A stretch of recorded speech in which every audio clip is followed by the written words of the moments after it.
Kobaran api dengan cepat menghanguskan 6 barak milik warga di Jalan Danau Singkarak, Rufei, Kelurahan Palputih, Kota Sorong. Besarnya kobaran api membuat warga hanya bisa menyelamatkan diri. Api baru bisa dipadamkan setelah adanya bantuan tangki air beserta warga sekitar yang berjibaku memadamkan kobaran api.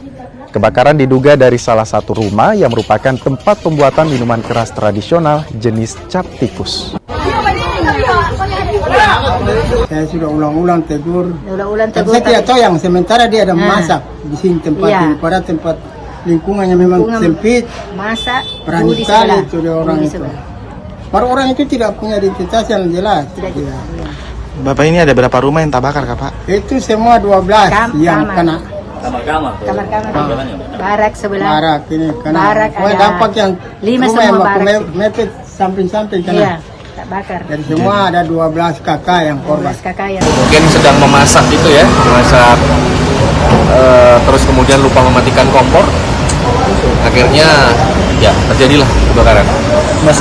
Sementara masih dalam lidik ya, dalam pemeriksaan kita. Nanti kita memastikan lebih lanjut. Masak apa itu kemudian? Ya, Cap tikus ya? indikasinya ke sana informasinya, tapi kita masih baru dalamin.